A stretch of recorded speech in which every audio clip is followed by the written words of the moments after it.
Hi everyone, today we will talk about how to fix or how to solve Pinterest glitch. To know how to fix or how to solve Pinterest glitch, you should just go to settings like this. We click. After that, in this page we go to apps, default apps, app settings. When you will see this list, you will go down to find the application of Pinterest and you will enter. Then in this page here you will go to click for stop. When you will end this, you will enter to storage. After that you will click clear cache. Then you will go to click clear data. And when you will end all this stuff, you can turn off your Wi-Fi.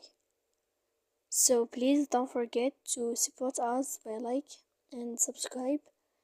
See you next time in another video and thank you for watching.